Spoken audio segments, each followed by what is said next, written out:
¿Por qué quiso morir por mí? ¿Por qué quiso morir por usted? Creo que también tenemos hermanos congregados desde su casa a través del Zoom. Así es que seguimos adelante. Nos da pesar ver que de repente hay gente que esperamos ver acá y no están hoy. Pero esto así es. Esto así es. La salvación es un regalo, pero es para el que la quiere tomar. Victoria, dígame el agua. Así es que les damos la bienvenida. Vamos a continuar hablando de nuestro Señor, de la iglesia. Seguiremos hablando de la iglesia. Bueno fuera que aquí todas estas bancas estuvieran llenas, pero estamos lo que estamos. Señor los bendiga a todos y que usted preste su oído a escuchar. Vamos a abrir nuestras Biblias, no nuestros teléfonos. Usted debe dar una Biblia escrita, no almacenada en un mecanismo. Ya está por ahí, me pasaron el otro día. Lo vi en no sé de quién lo pasó, de que hay un país en Europa que está comprando papel. Para que los niños vuelvan a relacionarse con el papel. Hermano, yo escribo. Y esto me ayuda para mi desgastada memoria. Y lo que yo tenga por allá adentro, los doctores saben qué es lo que, pero uno se va desgastando. Y el contacto con esto, que empezamos a recibir a los 6 años. Un maestro que nos enseñó a escribir, a usar esta mano para que se meneara. Escribiéramos. Esto está relacionado con nosotros. Y esos niños de 6 años creo que son, ahora tienen que volver al lápiz y al papel para volverse a familiarizar con esto. Así que vamos a abrir nuestras Biblias y continuaremos hablando de la iglesia, porque nosotros esperamos que el Señor nos ayude, porque deseamos que todos los que no estén de nuevo. Que vuelvan. Y si no vuelven aquí, que vayan a otro lado para que se congreguen. Eso es lo que nosotros deseamos. Porque qué terrible será, hermanos, para aquel que cuenta le dará aquel a Dios, aquel hombre o mujer, jovencito o jovencito, que después de haber tenido el conocimiento de la verdad, tenga que comparecer ante el juicio, en el juicio ante el gran tribunal del trono blanco. Esa será la pérdida más incuantificable. Aquel que tenga que comparecer ante un juicio para una sentencia definitoria, para una morada para siempre en un lago de fuego y azufre, después de haber conocido el Evangelio. No es poca cosa, ni es nada de bromear ni de jugar. El que conoció el Evangelio y no lo sostiene, y no se sostiene, un día se arrepentirá. Eso será muy lamentable por la eternidad, quemarse por la eternidad, hermanos, donde estarán todos esos terroristas terribles, toda esa gente que odia a Israel, toda esa gente que toma a Dios como nada. Ahí van a estar. ¿Y por qué nosotros vamos a querer estar con ellos? Vamos a ir a la epístola del apóstol San Pablo.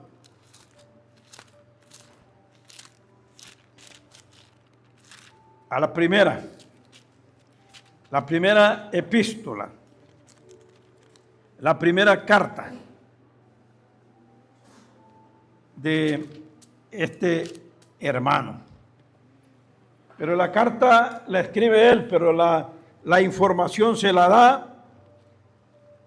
da Dios para que la revele y quedara plasmada en esta Biblia.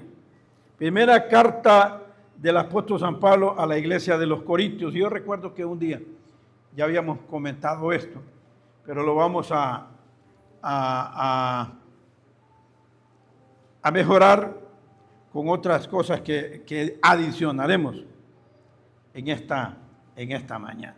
Capítulo 1 de la primera epístola del apóstol San Pablo a la iglesia de los tesalonicenses, es decir, a una iglesia que él había fundado en una ciudad llamada Tesalónica. Ahí vamos a leer. Dice: Pablo, Silvano y Timoteo a la iglesia de los tesalonicenses, en Dios Padre y en el Señor Jesucristo. Gracia y paz sean a vosotros de Dios nuestro Padre y del Señor Jesucristo. Pablo está escribiendo, pero Pablo no escribe por escribir, es el Espíritu Santo, porque toda la Escritura es inspirada por Dios. El Espíritu Santo que lo lleva a escribir lo que él escribió. Damos siempre gracias a Dios por todos vosotros. ¿Se acuerdan que en las 7 cartas de Apocalipsis nosotros estábamos viendo lo que Dios le presentaba a cada una de esas iglesias, sus debilidades y sus fortalezas? Aquí vamos a seguir pensando, pero ahora no estamos en esas 7 cartas, estamos en una carta de una iglesia que no se menciona en Apocalipsis. Y dice el apóstol: damos siempre gracias a Dios por todos vosotros. ¿Ustedes creen que habrá alguna persona en otro lado que esté orando por los ministerios y está dando gracias por los ministerios evangélicos? Hermana Nora dice que sí, el hermano Omar asiente con su cabeza que sí. ¿Hay personas orando por este ministerio? Sí, debería de ser. ¿Y algunos de nosotros oramos por otros ministerios? Hermanos, aprendamos. Si no lo hacemos, yo casi creo que muy poco lo hacemos, pero sí lo hemos hecho. Pero si no lo estamos haciendo, aprendamos. Usted no solo debe de orar, usted y yo debemos de orar por nombre por ustedes. Y debemos sabernos los nombres. Luisa, Eric, Soledad, Aurora, Daniel, Olga y todos los que estamos acá. Pero también debemos orar. Tal vez no por nombre, pero por ministerios, para que Dios bendiga a esos ministerios. Mire, esto es lo que dice el apóstol Pablo. Damos siempre, y es siempre, gracias a Dios por todos vosotros. Imagínense al apóstol Pablo orando por una iglesia, el apóstol Pablo, haciendo memoria de vosotros en nuestras oraciones. ¿Lo recuerda? Dice, acordándonos sin cesar, y lo repite, delante del Dios y Padre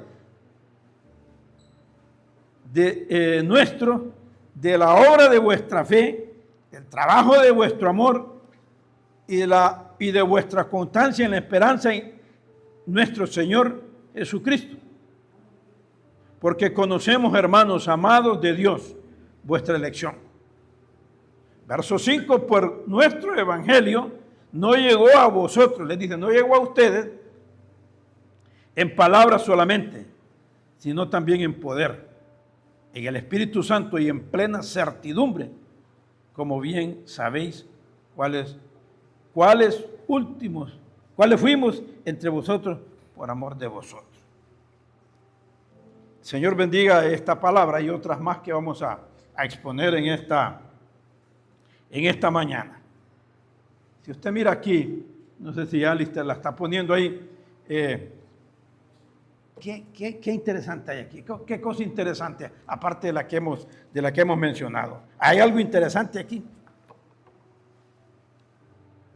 Lógico que tiene que ser interesante. La Biblia se lee despacito. La Biblia se medita y ¿a quién le está escribiendo Dios aquí? Por medio del apóstol Pablo le está escribiendo a otra iglesia llamada los Tesalonicenses.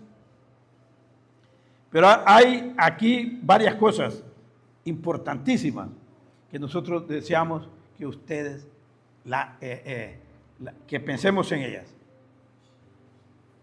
Hay tres cosas aquí. Escúchelo bien, no se distraigan. Hay tres cosas aquí que usted y yo debemos de verlas si nosotros las tenemos. Porque ¿de qué sirve recordar a los tesalonicenses? Todos estos hermanos están hace casi 2 milenios, duermen, están con el Señor. Nosotros los traemos a la memoria porque estamos viendo cómo vivieron esas gentes después de que conocieron al Señor Jesucristo como Salvador personal.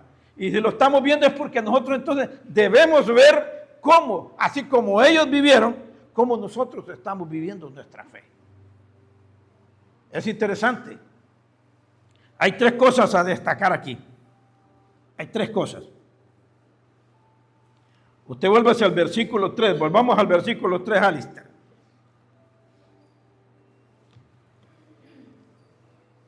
El versículo 3. Acordándonos sin cesar delante del Dios y Padre nuestro. Número 1, ¿de qué? De la obra de vuestra fe. 1. Ahora piensen en la nuestra. Esa era la de ellos. La obra de vuestra fe. ¿Se acuerda el apóstol Pablo? De la obra de la fe de esa iglesia. Del trabajo de vuestro amor. 2. Y de vuestra constancia en la esperanza en nuestro Señor Jesucristo. ¿Cuántas cosas hay ahí? 3 cosas. Hay 3 cosas importantísimas. Cuando lea la Biblia, no la lea corrido, deténgase y piense en cada una de ellas. ¿Habrá algo interesante ahí? En esta otra Biblia que ando, es lo que habla también en esta misma cita. Dice, lo recordamos constantemente delante de nuestro Dios y Padre a causa de la obra realizada por su fe. ¿Por qué realizamos nuestra obra acá? ¿Por qué la realizamos? Porque tenemos una fe.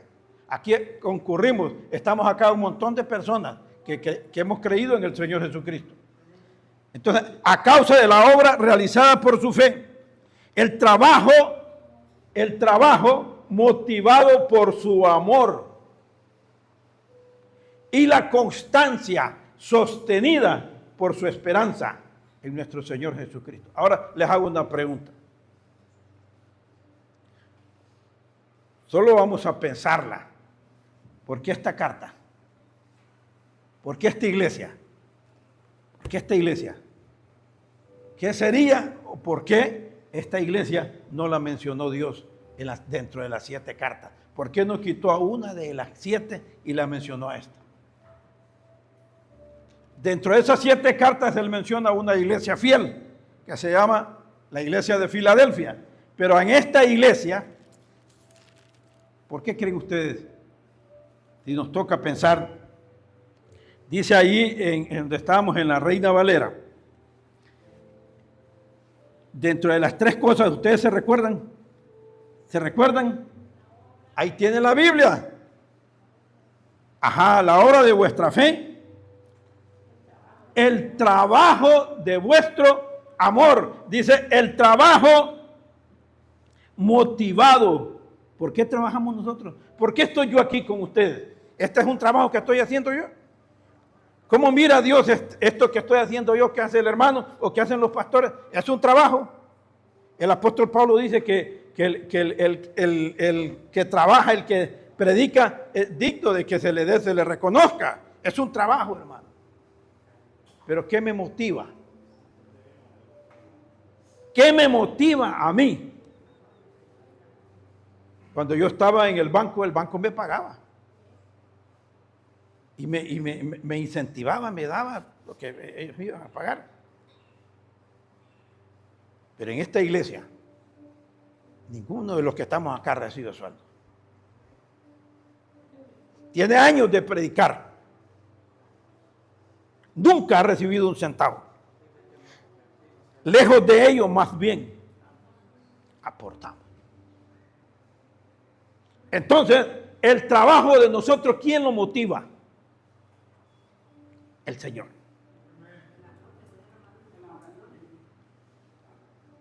El trabajo motivado por su amor. Si no fuera así, hermanos, esto no puede dejar de ser real. No puede dejar de ser real. ¿Quién estaría por tiempo trabajando y viniendo a hablarles a ustedes aquí del Señor? Si esto no fuera, ¿cómo se les va a predicar? Tiene que haber un poder operando acá. Hay un poder. Y la última, en esta Biblia que tengo, Reina Valera. Y vuestra constancia en la esperanza. Constancia en la esperanza. Constancia, porque esta iglesia no se menciona ya y aparece como una de las cosas que ellos no estaban haciendo bien. Mire, la constancia en la esperanza. Esto es importantísimo. Es importante. Porque esta era una iglesia, era una iglesia. Si eso fuera así, solo Dios lo sabe. Nosotros solo conjeturamos. Pero era una iglesia que tenía una constancia sostenida. Eran constantes, se mantenían. O sea, fue una iglesia que no tenía no tenía altibajos. Solo era una buena iglesia. Tenía una constancia sostenida. Se sostenían en su fe. ¿En qué se sostenían? Dice aquí que se sostenían la constancia en la esperanza de nuestro Señor y Salvador Jesucristo. La Biblia del Oso 1573 traduce ese párrafo. Sin cesar acordándonos de la obra de vuestra fe y del trabajo y caridad. ¿El trabajo qué? Del trabajo y caridad. El amor lo traduce como caridad. Y es que en aquellos años hacen. Ellos lo traducieron ellos, y de la tolerancia, de la esperanza del Señor nuestro Jesús en Cristo, delante de Dios y Padre nuestro. De tolerar, que ellos se mantenían. Fue una iglesia que se mantuvo, se sostenían en la esperanza. No era una iglesia cuyos miembros hoy un día eran constantes por un tiempo y por otro tiempo la esperanza que tenían en el Señor ya no era esperanza, ahora estaban en otros asuntos, en otras cosas. Miren qué iglesia es esta. Esta iglesia de Tesalonicenses, el apóstol Pablo le escribió en el segundo viaje misionero, aproximadamente entre el 50 o 51 de nuestra era. Tenía el Señor Jesucristo ya unos 20, 18 años de haber muerto.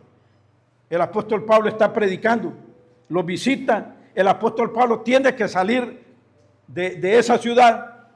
El apóstol Pablo la fundó, se va, y el apóstol Pablo queda agobiado. Ahí lo dice, usted lea la carta, porque él quiere regresar a Tesalónica.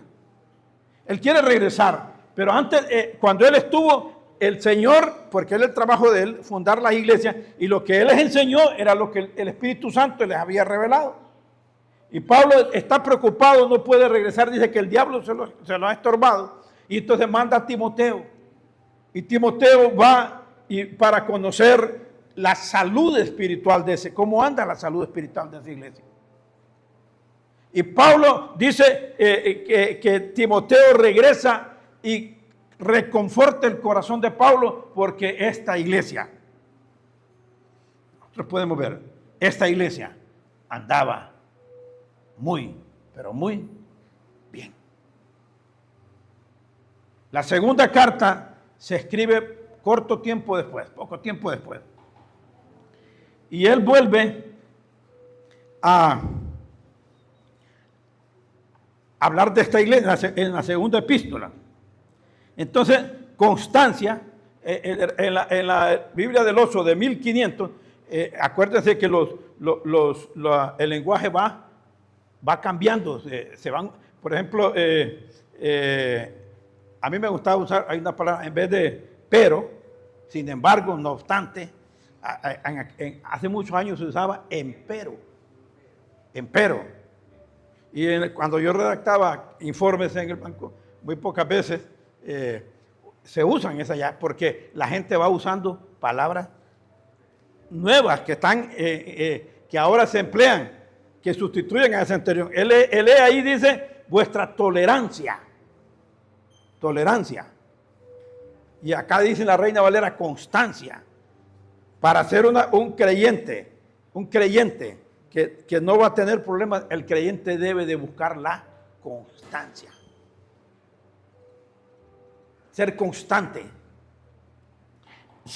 Sostener una constancia. La constancia en la fe. Eso significa, antes de que miremos algo más, el creyente debe, otras palabras, mantener el ritmo de su fe.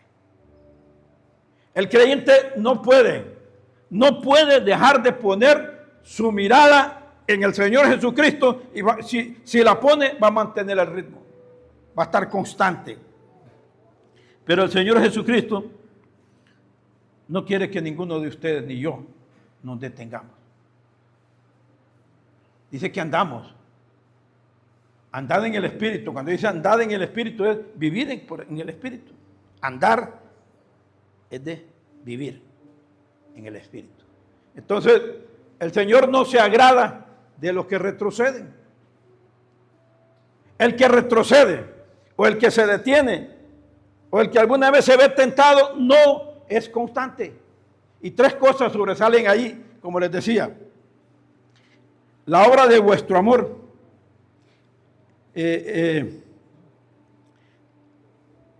La obra de vuestra fe, el trabajo de vuestro amor y la constancia en la esperanza de nuestro Señor Jesucristo.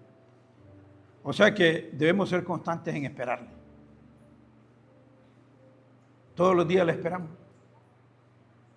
Usted le espera todos los días. Pero cuando nosotros le esperamos todos los días, ¿qué significa? ¿Qué significa? Que esperarle todos los días.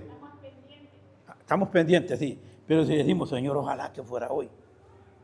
Ojalá que fuera hoy. Pero si lo decimos, lo decimos, y si lo decimos debemos de decirlo de lo más profundo de nuestro corazón. Porque si decimos, Señor, ojalá que fuera hoy, es porque estoy listo. ¿Estamos listos?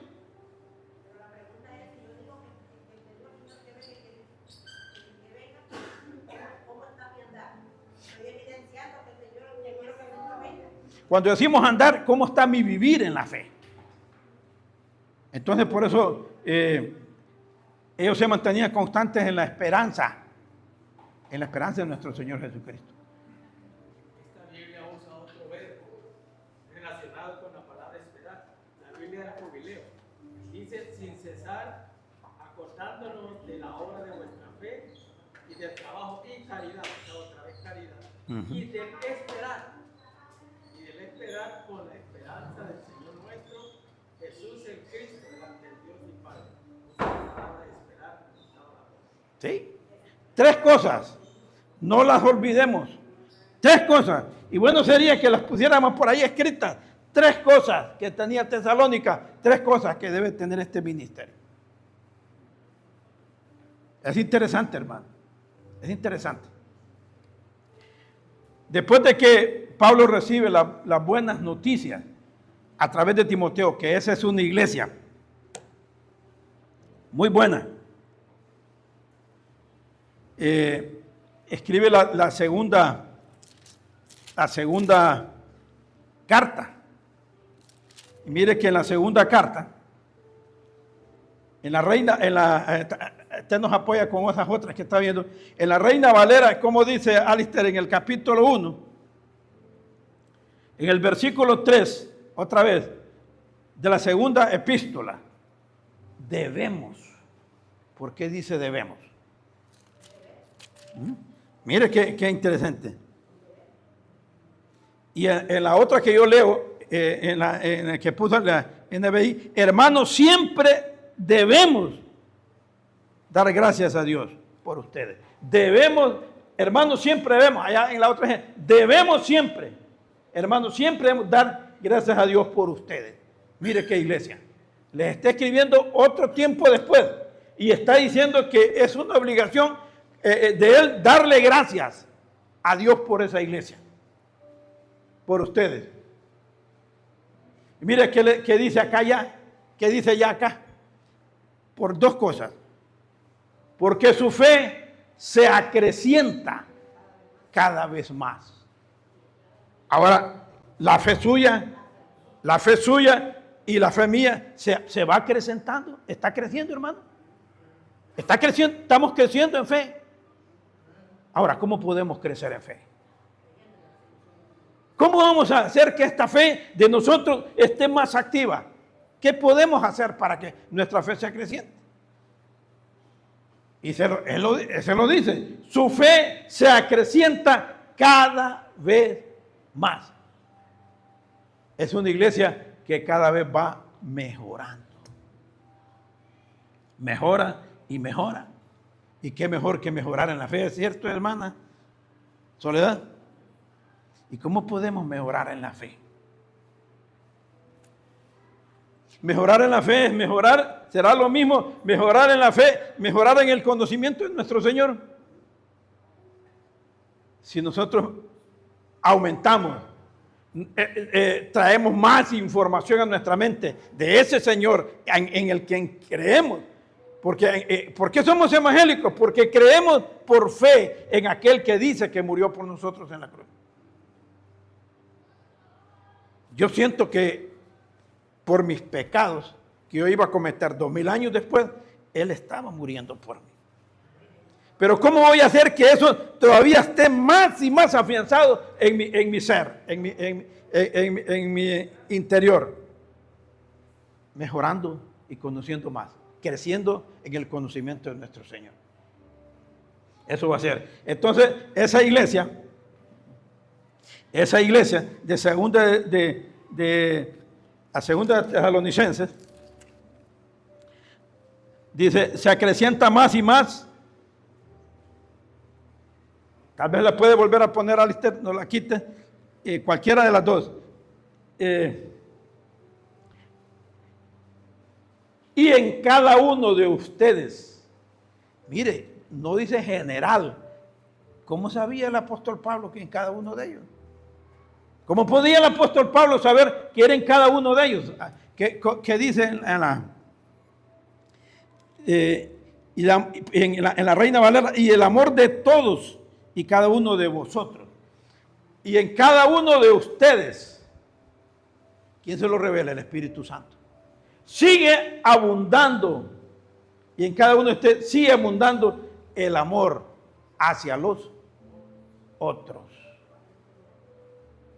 Le vuelve a reconocer. O sea, era una iglesia que iba de más a más. Era una buena iglesia. Estos hermanos están durmiendo en el Señor hace muchos años, pero esta carta está ahí para que el ministerio evangélico la lea, la comprenda y nos comprometamos nosotros a imitar lo bueno que ellos hacían. Miren lo que hacían. Abunde el amor hacia los otros. Su fe va creciendo y que el amor de todos y cada uno de ustedes con los demás.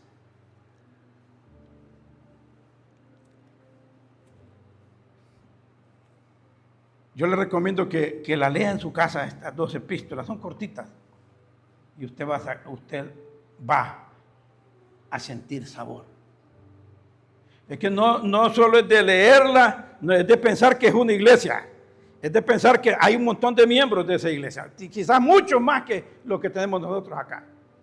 Pero es admirable cuando le dice, debemos siempre dar gracias porque todos ustedes van creciendo en su fe. ¿Cómo se sentirían esa gente? Ojalá no se hayan enorgullecido. Pero ¿quién era que los hacía que ellos actuaran así? El mismísimo Dios. Ahora, el Dios de ellos no es el mismo Dios de nosotros. No le podemos pedir nosotros a Él para que Él nos haga a nosotros mejorar, cambiar de actitud, de ir cada vez más en pos de nuestro Señor Jesucristo.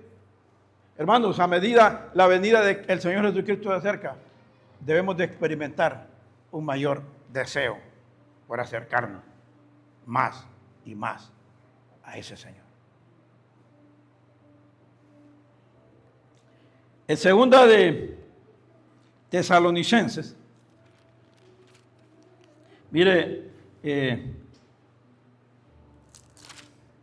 ahí le leí el 3, el 1:11 de la Reina Valera, por lo cual asimismo oramos siempre por vosotros, para que nuestro Dios os tenga por dignos de su llamamiento y cumpla, él ora para que Dios cumpla en esa iglesia todo propósito de bondad y toda obra de fe con su poder. Mire la petición del apóstol Pablo por esta iglesia.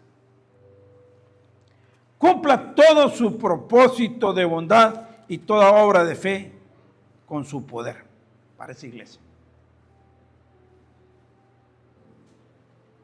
Eso lo dicen en la segunda. En la primera, voy a volver a la primera epístola, el capítulo, primera epístola, capítulo 2.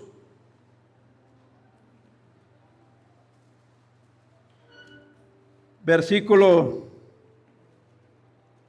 desde el verso 9, el verso 8, Alistair, dice, tan grande es nuestro afecto por vosotros. Mire el afecto que les tenía el apóstol, que hubiéramos querido entregaros no solo el evangelio de Dios, sino también nuestras propias vidas, porque habéis llegado a sernos muy queridos. Porque os acordáis, hermanos, de nuestro trabajo y fatiga, como trabajando de noche y de día para no ser gravosos a ninguno de vosotros, os predicamos el evangelio de Dios. Y vosotros sois testigos, y Dios también, de cuán santa, justa e irreprensiblemente nos comportamos con vosotros los creyentes. ¿Qué ejemplo les dio Pablo? ¿Cómo se comportó? ¿Y qué hizo esta iglesia? ¿Qué hizo esta iglesia? Aprendió, los imitó, atendió las instrucciones, y por eso tiempo después el apóstol Pablo se dio cuenta que esa iglesia era una iglesia que había atendido las instrucciones que Dios le había dado a través de él. Por eso vemos el resultado. Dice ese verso 12, y os encargamos, llegamos hasta el 12, ¿la lista? Y os encargamos que anduvieseis, así como también sabéis de que, ahora el 12. Y os encargábamos que anduvieseis como es digno de Dios que os llamó a su reino y gloria. ¿Qué le decía el apóstol Pablo? Él les encargó, por favor, vivan como se debe, anden. Cuando la Biblia dice andéis, es vivir como se debe vivir el evangelio.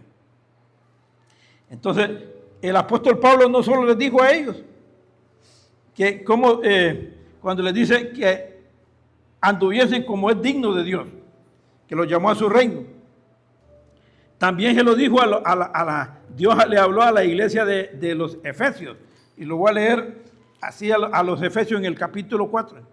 Yo pues preso en el Señor, os ruego que andéis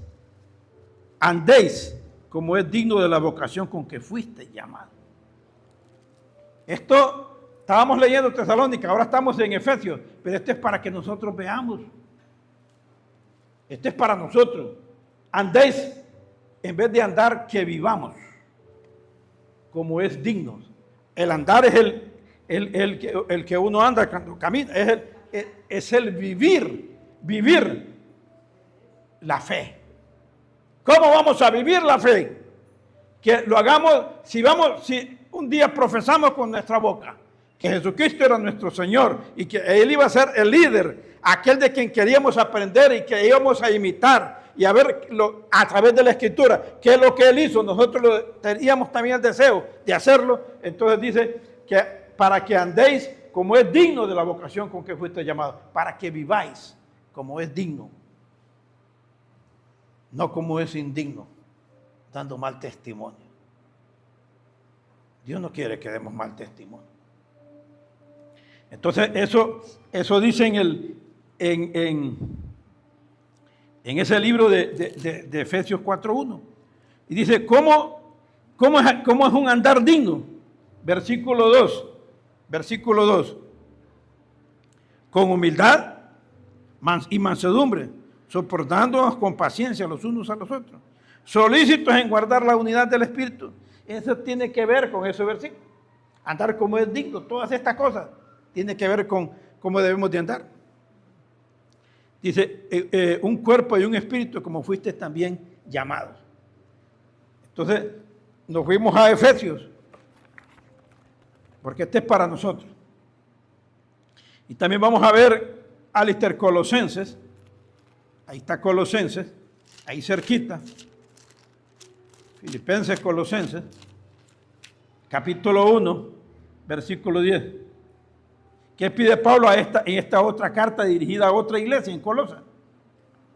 Pues lo mismo que les había pedido a Tesalónica y a la iglesia de los Efesios, que asisten a las 7 cartas. Capítulo 1, verso 10. 1, verso 10. Para que andéis como es digno del Señor, agradándole en todo. Vivir como es digno del Señor es que usted y yo,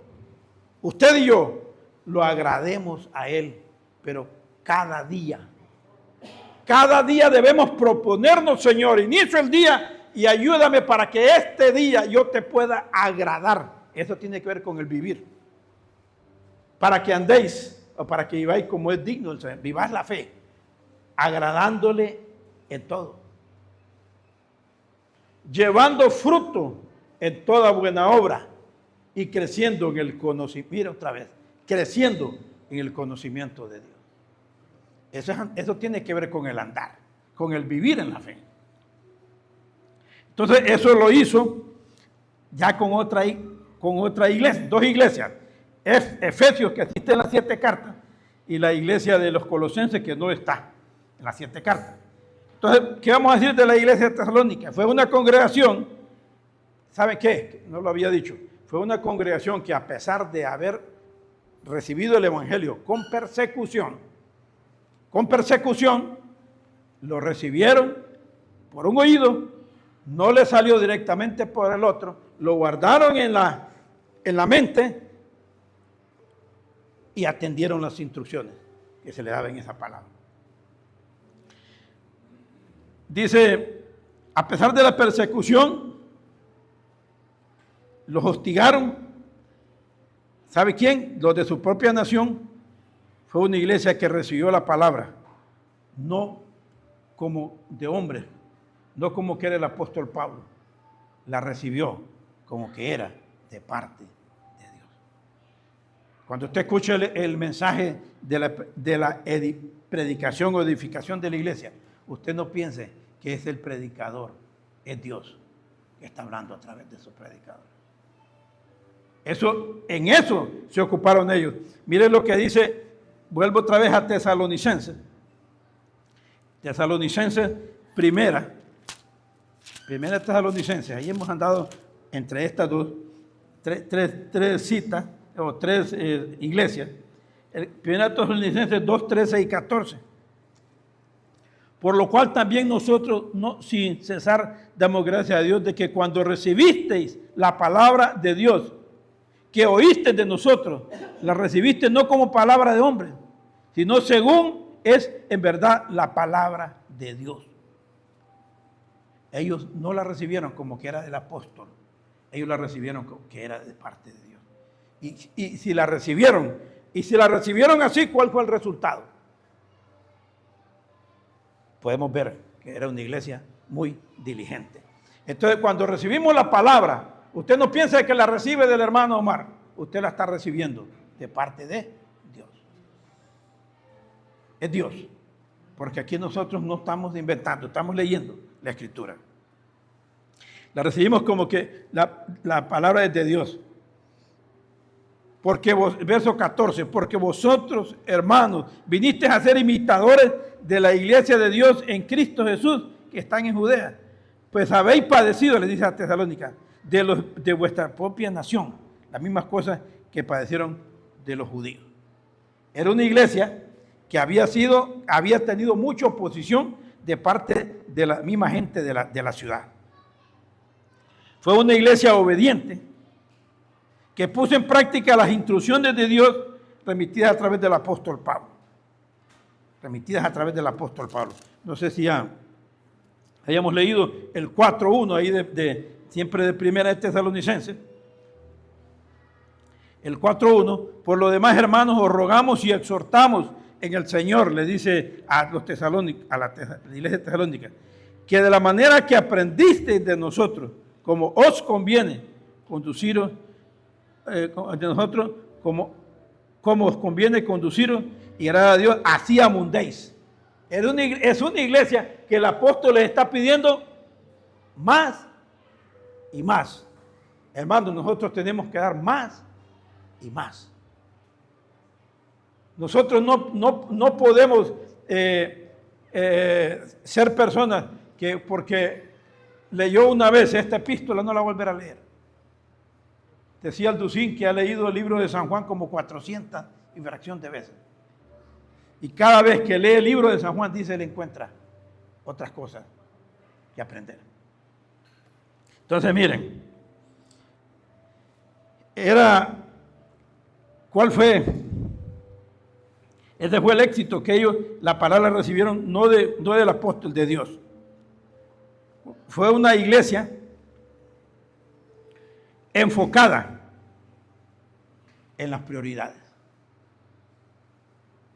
No fue una iglesia que por el hecho de ser perseguida se decayó. No, se enfocaron en otras cosas. Entonces vamos a pasar ya para ir concluyendo. Vamos a ir a Mateo para que pensemos en nosotros. Mateo. Pensemos en nosotros. Vamos a tomar agua también. Refrescar la garganta. Ustedes se recuerdan a dónde acumuló tesoros esta iglesia. ¿A dónde estaban los tesoros de esta iglesia? Arriba. ¿A dónde están los tesoros de nosotros como ministerio? Mire, dice el 6:19 de Mateo: no acumulen para sí tesoros en la tierra, donde la polilla y el óxido destruyen, donde los ladrones se meten a robar. Más bien acumulen para sí tesoros en el cielo, donde ni la polilla ni el óxido carcomen, ni los ladrones se meten a robar, porque donde está tu tesoro, ahí estará también tu corazón. El ojo es la lámpara del cuerpo. Por tanto, si tu ojo, dice en la Biblia que ustedes tienen, pero es por tanto, si tu visión. ¿Cuál es la visión que nosotros tenemos en lo que corresponde a nuestra fe? cuál es la visión que nosotros tenemos. Por tanto, dice, si tu visión es clara, como nosotros percibimos las cosas del Señor, como nosotros las vamos a tratar, si las vamos a tratar con seriedad, si vamos a enfocar nuestras prioridades, nosotros ministerio, vamos a enfocar nuestras prioridades en las cosas de arriba, en las cosas del cielo, nosotros vamos a estar en una buena relación con el Señor. ¿Entienden? Entonces dice ese versículo, si tu visión es clara, todo tu ser disfrutará de luz. Si nosotros enfocamos nuestras prioridades primero en las cosas del cielo, antes que en las de la tierra, lógicamente tenemos que hacer cosas de la tierra, tenemos que trabajar, tenemos que hacer cuantas cosas hacer, pero si primero es Dios, ¿quién fue primero para esta iglesia? Dios. Fueron perseguidos, pero ellos no recibieron la palabra como que era del apóstol Pablo, la recibieron como que era de Dios. Y si la recibieron así, esta palabra produjo en ellos resultados. Entonces, ¿para qué damos esta cita? Si nuestra visión es clara, disfrutaremos de luz. Si ponemos a Dios de primero, nosotros vamos a tener un andar. Nosotros vamos a tener un vivir en las cosas del Señor que va a ser acorde con su voluntad. ¿Entienden? Entonces, esta iglesia no puso su corazón en la tierra, la puso en las cosas de arriba. Dice, pero si tu visión o tu ojo está nublado, todo tu ser estará en oscuridad. Si la luz que hay en ti es oscuridad, qué densa será la oscuridad. Y dice, nadie puede servir a dos señores, pues menospreciará a uno y amarás al otro, o querrá mucho a uno y despreciará al otro. No se puede servir a dos señores, a Dios y la riqueza. Aquí está hablando de la riqueza. Cuando se habla del tesoro, donde está vuestro tesoro, ahí estará vuestro corazón. Nosotros debemos de pensar qué es un tesoro. ¿Cuál era el tesoro de esa iglesia? El Señor Jesucristo. Un tesoro, aquello en lo que invertimos nuestro tiempo, nuestro dinero y nuestras energías.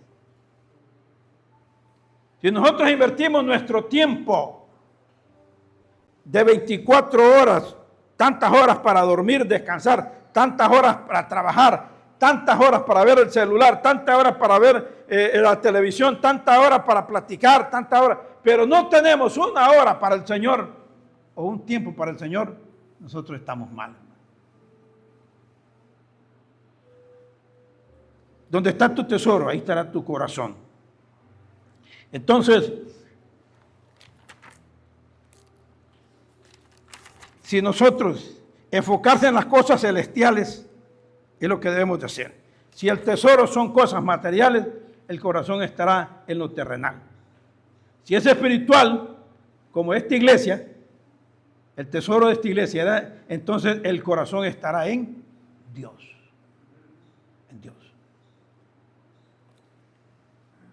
Es un llamado, lo que estamos diciendo ahorita, es un llamado a evaluar en qué es más importante en nuestra vida, en la vida de una persona.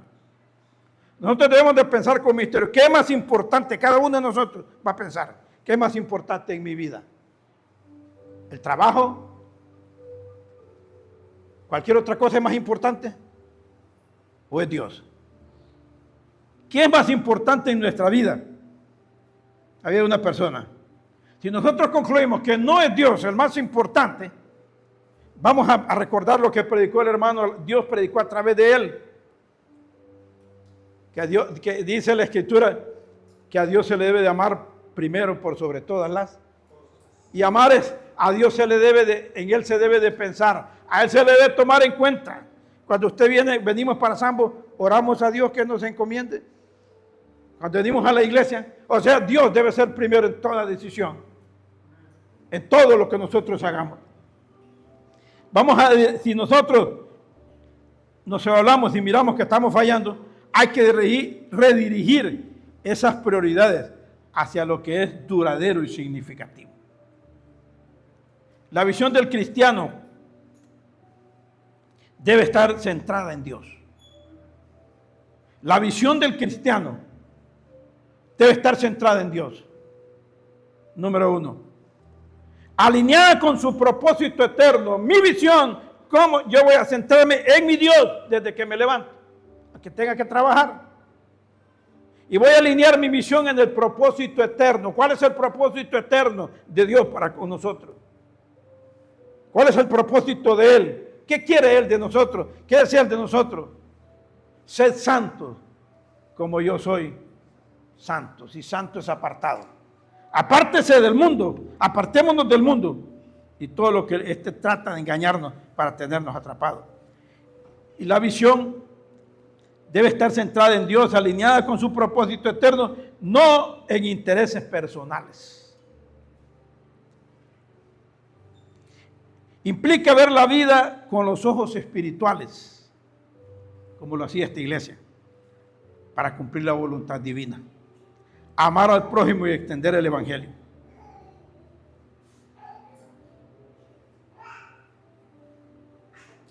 La visión de nosotros que hemos de tener de nuestra fe se caracteriza por el enfoque, la disciplina y la obediencia a su palabra.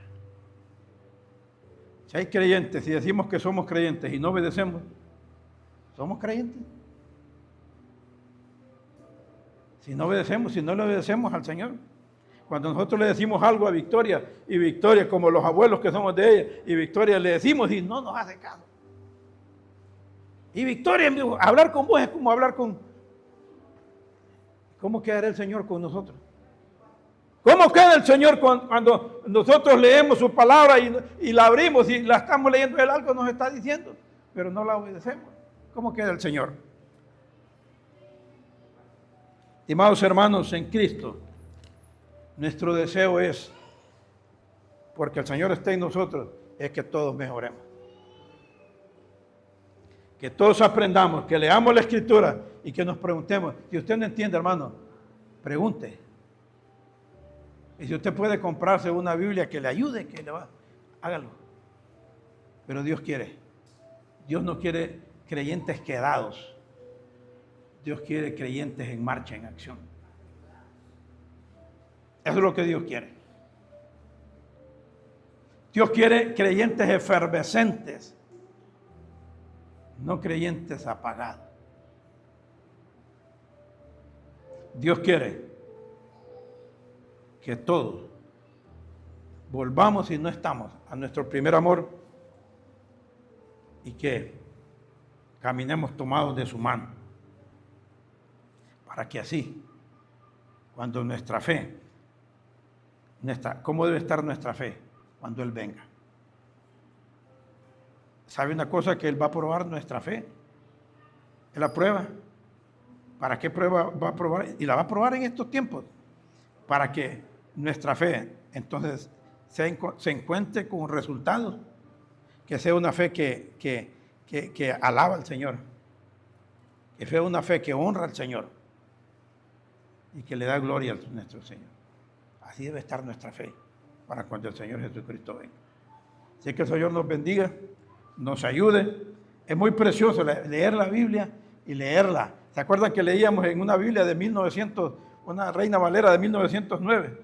Cuando usted agarre un verso y esa Biblia tenga referencias, que lo lleve a otros versos, búsquelos, apúntelos en un cuaderno, el verso de referencia, y mire qué otros versos le da y escríbanlos. Y piense, medite en ellos. Así dice que se entiende la Escritura. Señor nos bendiga, nos ayude y que su palabra no la olvidemos. La iglesia de los tesalonicenses era una iglesia especial. ¿Por qué no podemos pensar nosotros que nuestro ministerio no puede ser una iglesia especial? ¿Sabe qué? Se necesita mucho trabajo. Y de parte de nosotros y de parte de ustedes, mucha también atención y obediencia, no a lo que nosotros decimos, a lo que dice su palabra. Señor nos bendiga.